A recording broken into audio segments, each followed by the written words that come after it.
Bueno, buenas tardes a todos y bienvenidos a este acto de presentación del libro El hierro y la pólvora, escrito por el autor de nuestra zona, don Luis Miguel Bajo de Castro, concretamente de la localidad de Juaría de las Matas. Desde el Ayuntamiento seguiremos por una apuesta clara a la lectura, con ciclos dedicados prioritariamente a nuestros autores y, sobre todo, a lo referido a historias comunes y personajes ilustres de nuestra comarca. Y hoy le toca el turno, ni más ni menos que a don Juan de Juara, personaje, yo creo que algo desconocido en nuestra localidad, y que de la mano de Luis Miguel hoy desgranaremos gran parte de su vida. Gracias, Luis Miguel, un honor y deseando escuchar.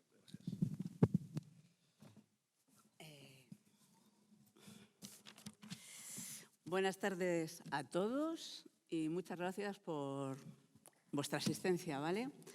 Estamos aquí para presentar la novela El hierro y la pólvora de Luis Miguel Bajo, ¿vale? ¿Quién es Luis? Muchos de los que estamos aquí le conocemos, ¿no? Pero Luis nació en Juarilla, vivió en Madrid y actualmente reside en Artà, un pueblo de Mallorca, ¿vale? Somos primos, por eso estoy yo aquí, ¿vale? Luis, ¿qué ha hecho? Luis estudió Historia en la Complutense, ¿vale? Y ha dedicado su vida, ha sido profesor, ¿vale?, de Historia y, sobre todo, es historiador, ¿vale? Le encanta investigar, es lo que más le gusta, ¿vale? Como historiador, ha dedicado y dedica muchísimos esfuerzos a estudiar la historia de Sahagún y de Juaría de las Matas, que es su pueblo, ¿vale? Entonces, ha hecho bastantes cosas sobre la zona, ¿vale? Es un gran amante y conocedor de la historia de Sahagún, concretamente del monasterio de San Benito. Ha hecho varios estudios. La tesis de la licenciatura versó sobre el mismo monasterio, sobre la economía en el siglo XII, XIII, la Edad Moderna, ¿vale? Eso es su formación académica, ya que ha dedicado su vida. Luego, pues vinculado con Juarilla y con Sahagún, siempre, cada vez que puede, coge un tren, un avión, se escapa, ¿vale? Y nos viene a visitar. Tanto es así, en los años 80 fue miembro de la Asociación Cultural Comarca de Sahagún, con otra gente que también estáis ahí en el público, ¿verdad? Sí. Y con ellos pues hicisteis algún tipo de publicación histórica que luego él os va a contar, ¿vale? Un poquito. Como en Juarilla es el que se ha dedicado a estudiar un poquito nuestra historia. Es, digamos, nuestro historiador local, ¿vale? Ha publicado un libro sobre la historia de Juarilla y ha participado con otras dos personas en un libro recopilatorio de fotos de la gente del pueblo, de la historia fotográfica de Juarilla, ¿de acuerdo? Y eso es lo que tiene básicamente, aparte de lo que él os cuente, ¿va? Continúo. Ahora, ¿qué pasa? Que se ha jubilado. Se ha jubilado y entonces tiene tiempo. ¿Y qué ha hecho? Pues ha decidido dar el salto a la novela. Ha empezado a investigar de la zona, ha cogido un personaje, unas historias y nos ha hecho pues este libro, que es su primer novela, ¿de acuerdo? Es la historia de, os lo contará él, ¿vale? Así que no me quiero repetir. La historia de un noble de Sahagún que fue señor de Juarilla, ¿de acuerdo?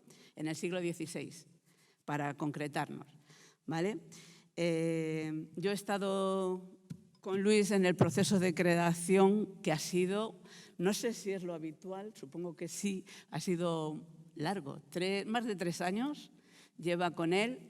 entre investigar en archivos, bibliotecas, leer libros, todo lo que pilla contextualizado de aquella época, de batallas, de situaciones históricas, reyes, reinados y batallas. Y batallas hay muchas, mogollón, ¿vale? Yo creo que lo ha hecho bastante bien desde mi cultura, ¿vale? Pero creo que la ambientación de los personajes y tal está bastante bien logrado, ¿vale? De hecho, algunas de las personas que lo han leído han dicho que esta es la primera novela que escribe de verdad. No sé, algunos de los que estáis aquí ya lo habéis leído y podéis opinar con más criterio, y los que tengáis el gusto de leerla, pues ya nos contaréis vuestra opinión, ¿vale? Y no quiero decir nada más de Luis, que os cuente él, que es el que os va a contar la historia y os pone en situación, ¿de acuerdo? Venga, muchas gracias.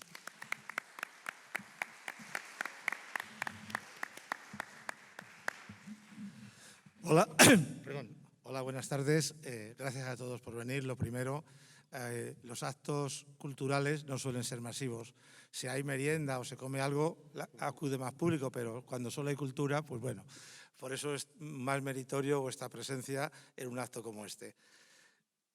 Como ha contado Marisol, soy de Juarilla, soy profesor de historia de toda la vida y ahora estoy jubilado, y desde que me jubilé por fin pude embestir esa novela que tienes pendiente y que nunca encuentras el tiempo ni el momento para llevarla adelante, y bueno, pues por fin ya me decidí a ello. Como muy bien ha dicho Marisol, desde que era un chavalito y tenía pelo todavía, me apasiona la historia y he estado investigando en Sahagún, en otros sitios, en la comarca, en Historia de León en general, e incluso ya estando en la universidad decidí hacer una investigación sobre Sahagún, siguiendo a un historiador, Tuñón de Lara, que desafiaba a conocer mejor el maravilloso y grandioso monasterio de Sahagún. Estoy hablando de los años 80, hace la friolera de 40 años. Dediqué todo mi trabajo a ello y por eso publiqué, está publicado por el CSIC, me dio un premio por este trabajo, El monasterio y la villa de Sahagún en el antiguo régimen, que es un estudio que realicé básicamente a partir de documentación en León y en el Archivo Histórico Nacional de Madrid, en el cual trabajaba este tema. Todavía lo he visto por ahí que se vende este libro y hace 40 años, está muy descatalogado.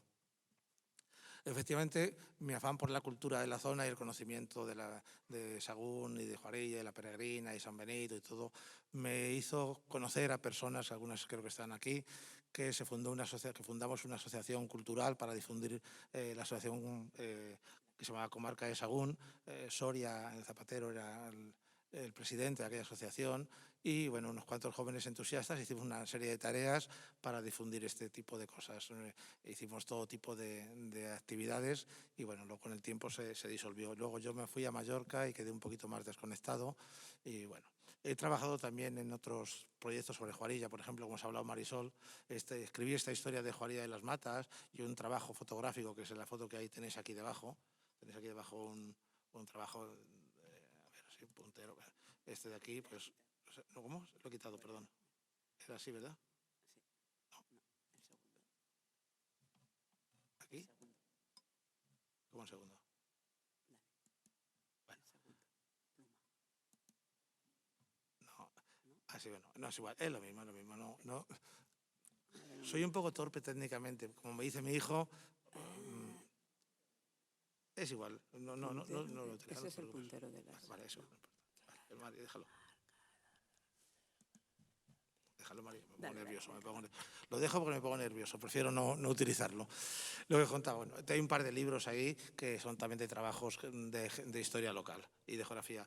Cuando presentamos la asociación escribí un pequeño opúsculo, un folleto de 40 o 50 páginas que se llamaba La Comarca de Sahagún, que era un estudio geográfico sobre los pueblos del entorno, su sociología, la economía y cómo evolucionaba todo. También son trabajos ya descatalogados porque fueron de poca tirada y han desaparecido. Este opúsculo de la Comarca de Sahagún ya casi no existe. Dentro de estos trabajos en la tesis de licenciatura que hice sobre el monasterio de San Benito, es una de las cosas que me siento más orgulloso, investigando en el Archivo Histórico Nacional, donde hay cientos de legajos del monasterio, encontré un pleito que mantuvieron en el siglo XVIII el monasterio y la villa de Sahagún por el control de los molinos de riego. El pueblo, todos los molinos pertenecían al monasterio, al abad. El pueblo pagaba unas maquilas muy importantes y había un conflicto importante y la corona mandó a un ingeniero a que reconociera el terreno y explicara algo para poder distinguir la complejidad del proyecto. Y como consecuencia de eso apareció este mapa. Este mapa no se conocía hasta el año... Yo tuve el amor de desplegarlo por primera vez cuando en ese momento mágico donde un documento cruje y se cae la tinta. Es uno de los momentos más emocionantes de la investigación histórica. Es un mapa grande, del mapa de los riegos de Sahagún, que en su momento con la Asociación Cultural lo publicamos y lo editamos y todavía he visto por ahí en algún sitio de Sahagún que de alguno lo tienen enmarcado un par de personas. Y eso que lo publicamos hace también casi 40 años, como quien dice. Y es uno de los momentos más gustosos que yo he vivido, este descubrimiento de un mapa desconocido que no existía hasta entonces. Pero bueno, dejemos de hablar de estas cosas del pasado y vamos a la novela. Voy a presentar la novela de un personaje, como ya hemos dicho, que fue un noble de la zona y, como veis por la portada, es un soldado de los tercios, de los llamados tercios viejos. Ahora explicaré qué es esto. Es una historia de guerra y es una novela de un personaje antiguo. Y quiero hacer aquí hincapié en una cosa muy importante. Es una novela histórica, pero es una novela. Es importante diferenciar entre el sustantivo y el adjetivo. La novela es una obra literaria. No es una novela de misterio, ni de terror, ni de otros temas. Es una novela histórica, es su adjetivo. ¿Por qué digo esto? Porque no me gustaría que la gente intente pensar que es una biografía del personaje. No es una biografía exacta, histórica y documentada. En torno a él he recreado una serie de aventuras, acontecimientos, pero los documentos no se describe si el personaje era bondadoso o perverso, si era feliz o desgraciado, si sus amores le fueron bien en la vida o mal. Esas cosas no se conocen en los documentos históricos. Esa es la tarea del escritor. En torno a los datos históricos de un personaje, recrear una ficción, construir un personaje y unos personajes que le rodean. Eso es el desafío que me he impuesto estos últimos años, ante el cual estaba aterrado. La literatura, soy un gran lector y la literatura me da mucho respeto y lo he hecho por primera vez en mi vida. Espero no haberlo hecho mal del todo.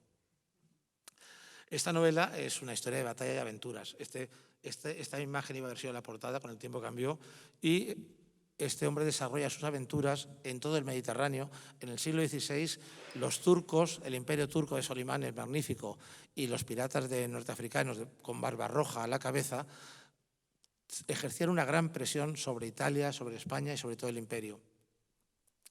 Carlos I de España, V de Alemania, el emperador, como era conocido, está luchando en todos los frentes contra turcos, protestantes, franceses, etc. Y en estas batallas de Europa se desarrollaron unos ejércitos que eran los tercios viejos, los primeros tercios.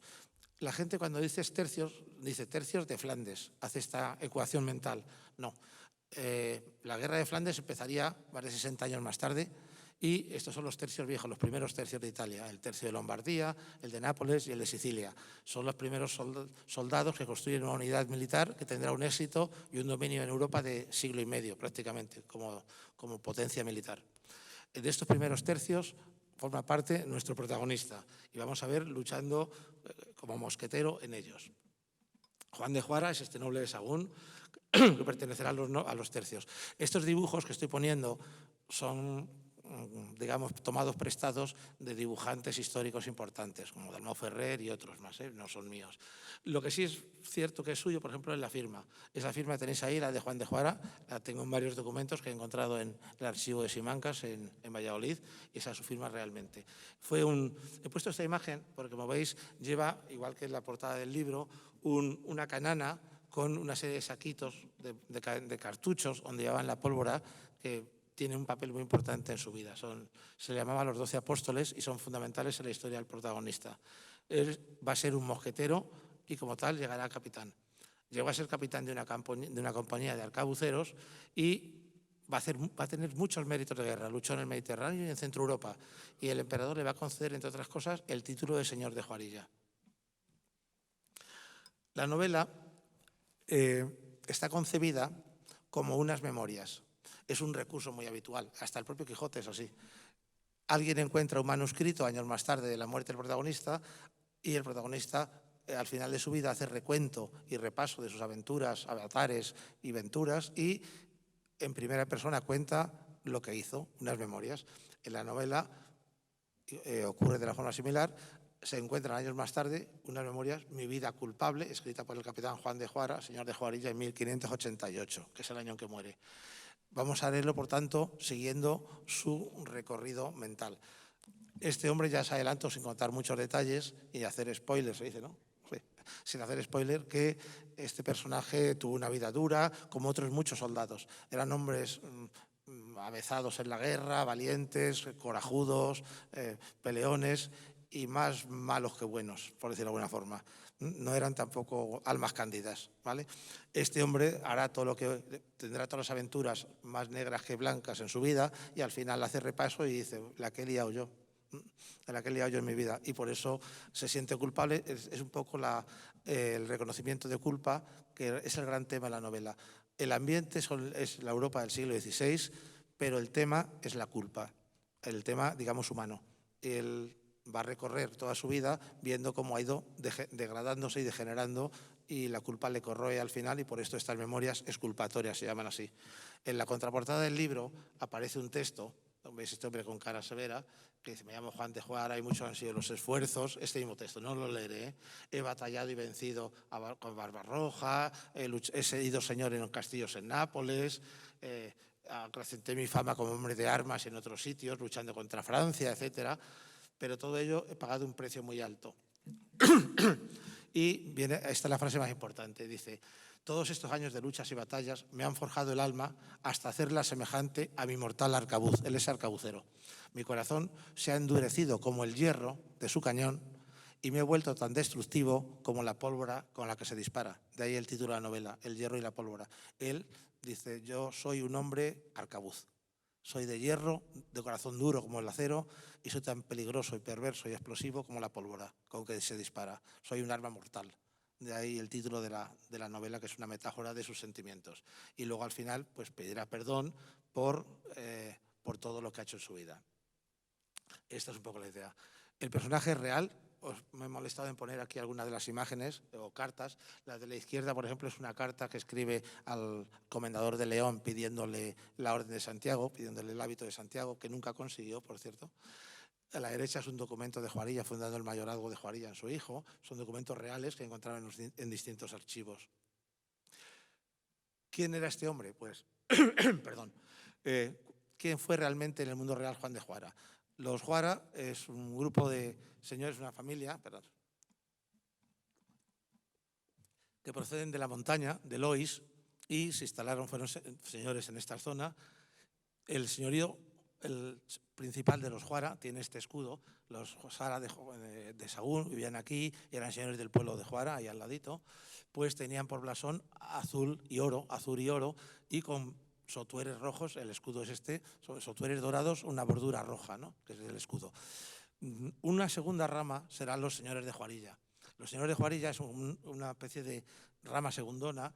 Los colores, digamos, se degradan en la heráldica y en vez de ser azul y oro pasaron a ser verde y plata. Es un poco un segundo nivel. Esa es la rama de los Juara de Juarilla, al cual pertenece el protagonista. Este hombre habría nacido... Voy a hacer un pequeño inciso. Algunas de las cosas que cuento en la novela no están demostradas, son deducidas y recreadas por mí porque quiero, pues soy el autor, ¿no? Entre comillas, pero no son exactas. Seguramente parece ser que había nacido en Sahagún como hacia 1510. ¿Por qué digo esto? Porque no es segura esta fecha de nacimiento.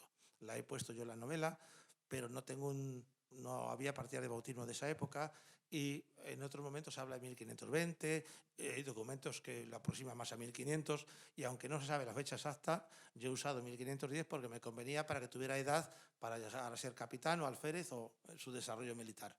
La literatura es así, y más o menos. Pero sí que nació en Sahagún.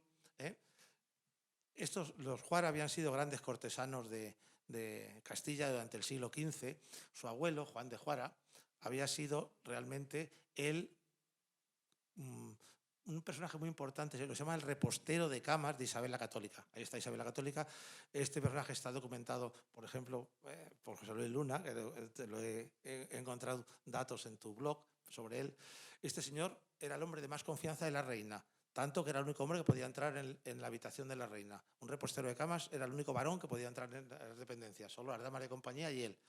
Era su hombre de confianza, le usó para mover dinero a escondidas en las guerras castellanas, para apoyar a su marido Fernando el Católico, etc. Y a la muerte, en testamento en 1504, Isabel la Católica le deja una serie de cosas, y entre otras cosas la escribanía de Sagún, las rentas de la escribanía de Sagún como fondo remunerado. No es el único Juara que estaba en la corte de Enrique IV y luego de Isabel, porque hay otros dos, Fernando de Juara, el hermano, y García López de Juara, también fueron cortesanos y ocuparon cargos de cierta importancia. Cobraban 10.000 maravedís al año, que era bastante dinero en la época. Y entonces esta familia estuvo bastante entroncada con la corte castellana en el siglo XV y lo van a seguir en el siglo XVI. Nuestro protagonista, Juan, el nieto del cortesano, pues estudió en el monasterio de San Benito. Este dibujo es un detalle del mapa que os ponía antes, donde se ve perfectamente el puente, el monasterio, Villa de Sagún y los molinos. Estas construcciones con letritas son los molinos harineros que había entonces en el reguero, y ya lo conocéis muchos. Habría estudiado aquí en la universidad hasta el grado de bachillerato, de bachiller se decía entonces. Sagún, el monasterio, tenía rango de universidad hasta el siglo XVII, que lo va a perder en beneficio de Valladolid, pero se enseñaban todas las asignaturas correspondientes a un bachiller, muchas de ellas. Y aquí habría estudiado Juan de Juara, que va a ser, por tanto, un hombre culto. Dejará la tarea académica y cortesana y se hará soldado. Se va a hacer arcabucero. Y los arcabuceros, como estáis ahí, eran la novedad del momento. En el siglo XVI aún se luchaba a espada a todo el mundo. Los lanceros y la caballería eran lo más fundamental, y lo que dio prioridad a la infantería española, lo que la convirtió en el ejército mejor equipado y más eficaz de la época, fue la generalización del arcabuz. De pronto, el más sencillo de los campesinos podía matar al más alto de los nobles a distancia.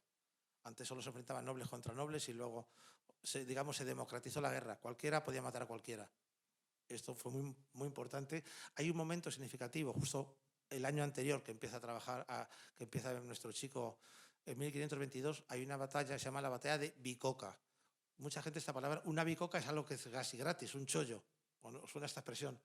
Es por una batalla que se produjo al norte de Italia, en la cual los arcabuceros españoles mataron a 3.000 suizos y alemanes y tuvieron bajas cero, ni un solo muerto. Esto no había pasado nunca en la vida en ninguna batalla del mundo mundial, como decía Manolito Gafotas. Jamás se había un desastre, una victoria tan aplastante. Por eso decimos una bicoca, algo que te sale gratis. Esto fue el disparo de la posibilidad de los arcabuces que ofrecían en guerra. Los arcabuceros van armados de 3 elementos fundamentales: un arcabuz, que era un cañón pequeñito de mecha, una horquilla para apoyarlo, porque pesaba mucho, y una zamarra, una canana, con 12 cápsulas donde van la pólvora para evitar que se les mojase, y la bala, y cargar muy rápidamente. Esto es importante porque la novela, él dice que esos 12 apóstoles, que llaman al ser 12 como los apóstoles, son 12 pecados. Él lleva ahora, dice, yo llevo, en vez de 12 cartuchos, llevo 12 pecados en mi vida. Y la novela él dice, al final de vida estoy destrozado, y cada capítulo es uno de los trozos de su vida. Y está señoreado por alguno de los pecados que le han arrastrado. Y habrá el trozo de la envidia, el de la soberbia, el de la lujuria, el de una serie de ellos. Cada uno de ellos, él siempre utiliza esa metáfora de los 12 apóstoles, que son los pecados que él arrastra a lo largo de su vida de soldado. ¿Y dónde ejerció su vida de soldado? Pues fundamentalmente en Nápoles. Aunque mucha gente no lo sepa, en el siglo XVI toda la parte de abajo de la bota de Italia era española. Reino de Nápoles y de Sicilia, dice ahí, pues Reino de Nápoles y la isla de Sicilia. Todo esto pertenecía a España, lo había conquistado el gran capitán para la corona de Aragón, y luego formó parte, Fernando el Católico lo incorpora a España con su unión con Isabel la Católica. Los tercios nacieron allí para defender Italia. El ejército estaba dividido en 3 tercios. Y el tercio de Nápoles era la ciudad más populosa de Europa en aquel momento, y era lugar de un poderío económico y una importancia militar terrible. España y Francia lucharon durante más de un siglo por el control de Nápoles y ahí jugó un papel fundamental nuestro soldado como un arcabucero más. Nápoles, insisto, era una ciudad inmensa, con un puerto terrible y muy importante, aquí hay un castillo, si veis en el puerto, encima del puerto, ese castillo se llama el Castel Nou, o Castelnuovo en italiano, o Castilnovo, le decían los españoles, el Castillo Nuevo.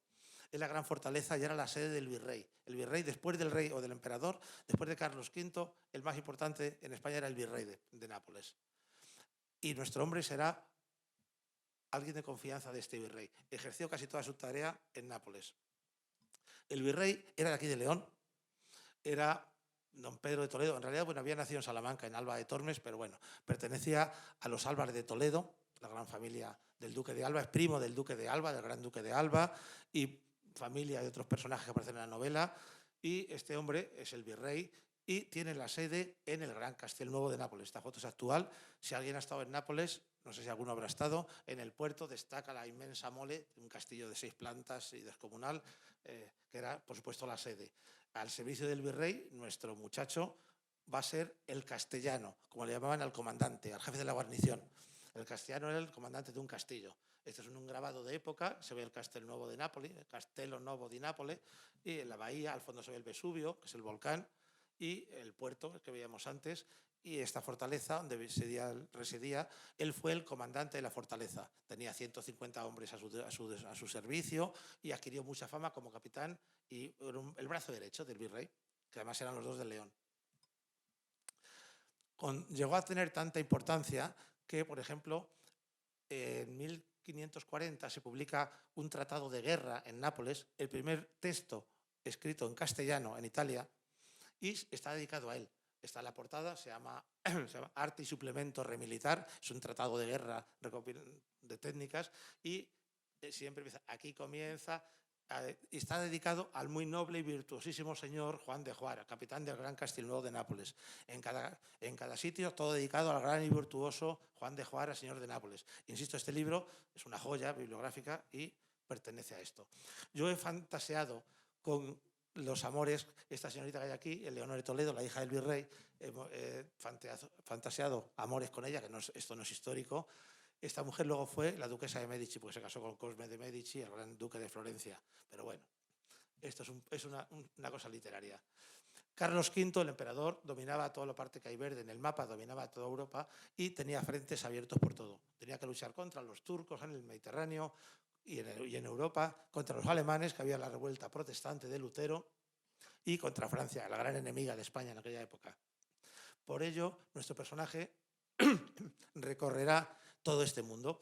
Al inicio del libro, en la primera página, no sé qué página es, la 6 o la 7, he puesto este mapa de construcción propia, en el cual, sí, la página ¿cuál es? La 7, ¿no? Bueno, es igual, vale. He reconstruido este mapa en el cual se ve los 16. Aparecen Juarilla, Sagún y los sitios por donde se ha movido y las batallas en las que ha participado. Esta, como mucha gente no se maneja muy bien en el ámbito de estas batallas, para mayor claridad he incorporado al final del libro unos pequeños croquis, son croquis, no son mapas exactos, son croquis de estas batallas donde se explica cómo participa él, por dónde participa, dónde ataca, son batallas reales todas ellas. ¿Dónde estuvo este hombre? Para darme un poquito más de prisa. Pues ya os digo que luchó contra el gran pirata Barbarroja, todo el norte de África, desde Algeciras hasta Egipto, estaba dominado por los piratas berberiscos. Barbarroja fue una dinastía, su padre, su hermano, él. Los Barbarroja eran terribles y el gran Barbarroja, el brazo derecho de Solimán. Y se luchó muy fuerte en Túnez. En Túnez participó nuestro protagonista, luchando contra la armada turca, que luego un conflicto que luego se resolvió en la batalla de Lepanto más tarde. Esta participará en la lucha del Castelnuovo de Cátaro, en Albania actualmente, en Montenegro, en las costas de entonces llamada Dalmacia. Participará en la batalla de San Quintín, la gran victoria que tuvo España sobre los franceses en 1557, es un momento fundamental en su historia, o en la batalla de Gravelinas, que se libró al año siguiente en la costa flamenca, entonces de Flandes. Pero el gran momento de nuestro protagonista es la gran batalla de Mulber. Esta portada es de un libro que se acaba de publicar este año sobre esta batalla. Múlber en Alemania fue la gran victoria de Carlos V. El cuadro de Carlos V de Tiziano a caballo fue para festejar esta batalla. Y en esta batalla va a destacar nuestro hombre, y ya veréis que sí, un hombre importante. Va a conseguir dos cosas en esta batalla. Los bustos relicarios con reliquias de Santa Úrsula y las 11.000 vírgenes, que están en Juarilla, son estas dos, y luego el señorío de Juarilla. Estas reliquias son muy importantes por un motivo. Son de una escuela artística de Colonia, en Alemania, y solo hay 15 en España. Algunas están en Vitoria, otras están en Andalucía, y hay dos parejas en León.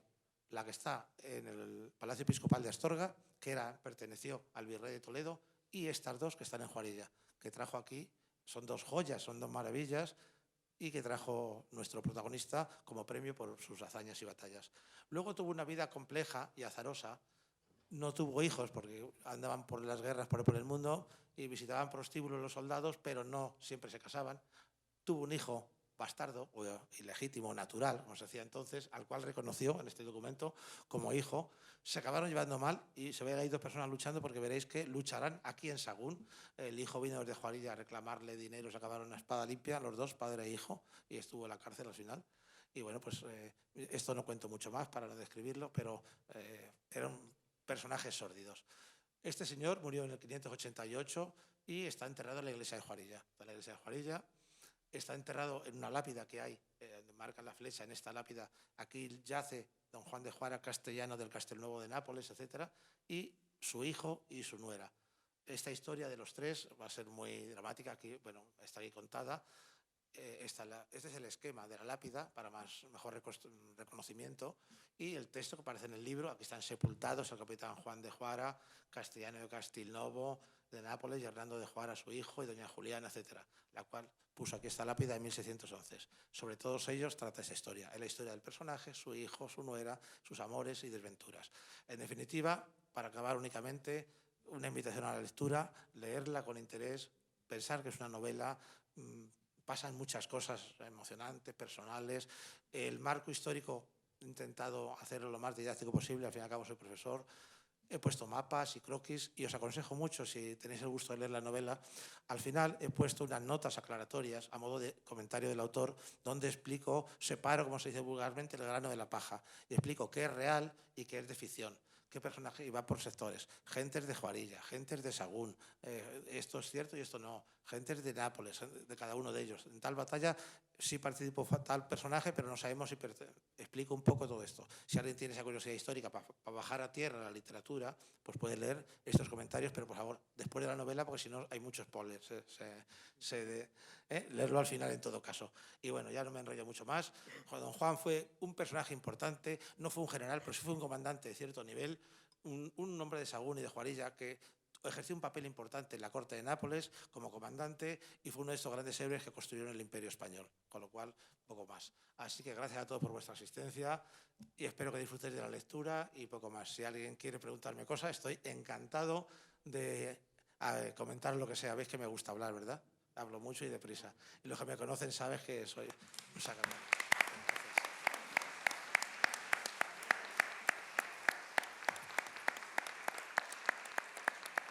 Me preguntan por ahí. A ver, Juan, dime. Uy, muy fuerte. Tienes que hablar fuerte, que es muy grande esta sala, ¿eh? Sí, mejor, mira. Espera, ven, bájaselo. No se te entiende desde aquí, esto es inmenso. Sí, hay que empezar a leerlo por el final. Al revés, Juan. El final para el final, toda la vida, ¿eh? Toda la vida, ¿eh? Esto no es un cocido maragato que se vuelca al revés. No, no. Esto primero la sopita, luego los garbanzos y al final las carnes, ¿vale? Si no, de verdad, no. Cada uno puede hacer con el libro lo que quiera, pero como la parte final es más seria, más histórica y hay comentarios históricos, rompe un poco los acontecimientos ficcionados, novelescos, ¿no? Entonces mejor primero la novela y luego ya, si alguien tiene curiosidad, otros ni lo mirarán siquiera. ¿Te han pasado el micrófono por ahí, no? Digo yo que para los que somos Ahora. un poco torpes de lectura, a lo mejor tenemos que investigar los personajes antes de ponernos a leer. No, yo creo que no, porque si no, yo creo que no, Juan. Es que, bueno, podéis hacer lo que quieras, faltaría más. Pero se te puede matar un poco la gracia, porque es que atrás vas a descubrir qué le pasa con cada uno de ellos, quién muere, quién no muere, cómo van. Entonces, matas la sorpresa, de alguna forma. Yo creo que se entiende bien. Puedes leerlo de corrido, de verdad. Hay gente que lo ha leído, Juanjo, por ejemplo, lo has leído por ahí. Yo creo que se sigue bien. He intentado que las partes históricas no sean muy pesadas. He recortado, os diré que he recortado 40 páginas, porque me puse tan profesor de historia que me venía arriba y contaba más de lo que hacía falta. Entonces le he metido tijera, le he llevado al peluquero y he recortado la parte más pesada y he dejado la más personal, para que sea una novela y no sea un libro de historia ni una biografía de un personaje. Entonces, primero esto. Me piden allí, Jessica. Hola, buenas tardes. Yo lo he leído, me ha gustado muchísimo y lo mío es una precisión técnica. ¿En qué se diferencia un mosquete de un arcabuz? Porque aquí... Muy buena pregunta. Calibre 20, Muy calibre bien, 16, muy 12. bien. Sí, perfecto. El arcabuz es anterior al mosquete. La primera arma de fuego que se desarrolla y que incorpora al gran capitán a los tercios es el arcabuz. Pesaba el doble que un mosquete y alcanzaba muy poco. Apenas, dicen que algunos que solo tenía puntería a 25 metros. Mientras que un mosquete, en el fondo un arcabuz era un cañoncito, tenía una mecha, cebaban de pólvora por dentro, tenía una cazoleta donde echaban más pólvora por encima y una mecha de mechero chicón de estos, de piedra, que estaba enrollada y en una especie de serpentín de metal. No tenían gatillos, sino una palanca. Si os fijáis en la portada, el arcabuz no tiene gatillos, sino una palanqueta, que lo que hacía era girar la mecha, arrimaba el fuego, como en un cañón normal, se prendía y disparaba. Era un cañoncito portátil, para que nos entendamos. Pesaban tanto que tenían que poner una horquilla. Como habéis visto, no sé si había una foto por ahí, porque no había quien hiciera puntería. La ventaja que tenía, que ante una carga de caballería enemiga o de lanceros que avanzaban todos, no había que apuntar mucho, tirabas y nosotros, como decía Gila, nosotros tiramos las balas y vosotros las repartís, ¿no? Pues algo así. Disparaban al bulto y podían perfectamente. La caballería había dado a Francia el dominio de Europa. Francia se quedó con cara de bobo porque de pronto su carga de los gendarmes, la caballería acorazada francesa se llamaba la gendarmerie, y de ahí viene la palabra gendarme. Y de pronto una hilera de gendarmes, que eran como un trueno de caballos armados, podía ser desbaratada por 4 infantes con arcabuces. Disparaban a bultos, se caían la mitad de los caballos y la carga estaba destrozada y ya podían atacar a espada quien fuera. Entonces era un efecto más disuasorio que todo y no apuntaban. El mosquete se desarrolla en el siglo siguiente, ya en el siglo XVII, y es más fino, más elegante, pesa mucho menos, el alma del cañón es más larga y dispara no a 25 sino a 100 metros. Puedes hacer puntería. Entonces los mosqueteros, ya todo el mundo creó mosquetería en sus ejércitos y ya competíamos con los franceses. Todos hemos visto la novela de los 3 mosqueteros, ¿no? Y porque era este salto del arcabuz al mosquete fue un salto importante. Los arcabuceros eran como cañoncitos pequeños, más o menos, para que nos entendamos. Y tiraban y no, salga. No apuntaban mucho. ¿Alguien más me pide cosas? Sí. ¿Qué función tienen Más fuerte, no te oigo. en la novela los personajes de ficción de Sahagún y de Juarilla?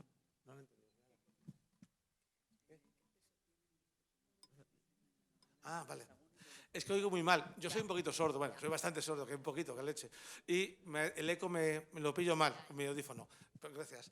Pues mira, creo que yo he calculado que el 70-30. El 30% es real y el 70% es ficción, aproximadamente. Por ejemplo, cosas concretas y cosas que son de ficción. Por ejemplo, don Juan de Juara recibió hasta 3 premios. Yo te he comentado, en el archivo de la Corona de Aragón tengo fotografiado 3 concesiones de una ventaja, se decía, un premio por hazañas militares. Una de ellas de 400 ducados de por vida, que luego la cobró aquí en Sahagún, cuando era viejo ya. Ahí en Italia, campesinos trabajando para que con la renta de sus tierras vengan a parar como si fuera un sueldo de por vida por un mérito de guerra. En la novela descubrirás por qué lo consigue. Otro de 50 ducados y otro de 40, luchando por Barbarroja y con otros sitios. Eso es real. Pero no es exactamente dónde ganó esos 50 reales y he decidido yo dónde, en qué batalla. Por ejemplo, que hay ahí un porcentaje de datos reales y una parte de ficción. O cómo lo consiguió. La hazaña, como no le describe, pone, se ganó por méritos de guerra luchando contra Barbarroja. Yo he decidido dónde obtiene y cómo hace la hazaña y cómo lo obtiene. Esa es la parte literaria, lo he decidido, lo he inventado, lo he novelado, esta es la idea. Pero el hecho es real, por ejemplo, que cobraba esta renta que le permitía vivir estupendamente. Un señor por un mérito estupendísimo de guerra. Esa es un poco la idea. Yo creo que hay más del doble, 2/3 partes son literatura y ficción. Todo lo que tiene que ver con él, yo decidí que es un personaje oscuro que va oscureciéndose, que se arrepiente de sus pecados, que va a tener problemas amorosos en su vida, no tiene una vida muy feliz. Esto, ya me estoy adelantando, esto lo decidí yo. A lo mejor este hombre era un alma cándida, era un bendito de Dios, tuvo una esposa a la que amó siempre y le fue fiel. Yo qué sé, esto no pone ningún documento. Entonces, toda esa parte, que hay mucho, historias de amores y desamores y cosas, a ver, pues es literaria. Entonces, yo creo que el 70-30 aproximadamente puede ser. Ahora, eso sí, como explico al final, la batalla donde lucha el duque de Alba y otro, la batalla se desarrolla así. Los mapas son todos reales. He estudiado cada una de las batallas que se cuentan y le he introducido en esa batalla, en esta compañía o en esta otra, atacando por la izquierda o por la derecha, en la retaguardia o en la vanguardia. Esa es la decisión mía, pues no sabemos realmente cómo se movió en aquella batalla, no está escrito en ningún sitio. Estuvo allí, pero ¿qué hizo exactamente? ¿Fue la avanzadilla o estaba atrás con los carros? Eso no lo sabemos, pues le he puesto donde he querido, no faltaría más. Esta es la parte de lo que hace el novelista. Creo que le da bastante alegría al personaje, ¿eh? ¿Más cositas? ¿Quién me pregunta cosas por ahí? Nadie más, hombre. ¿Me tenéis miedo a que os conteste o qué? Porque hablo tanto que ni una sola duda. Bueno, ya os he dicho que he hecho un poquito trampas en muchas cosas, ¿eh? Con fecha de nacimiento, con la familia. He inventado personajes. Hay personajes que mueren o no mueren y sé que no es verdad, pero quería que muriera alguien, cosas de ese tipo. Me he permitido licencias poéticas, por decirlo de alguna forma, considerables. No lo veáis como un libro de historia, no es una biografía de Juan de Juara, es una novela inspirada en este personaje que tuvo cierta importancia y fue un gran soldado español. Entonces, esta es la idea. Y que es de nuestro pueblo, un poco de los dos. Venga, muchas gracias a todos y nada más.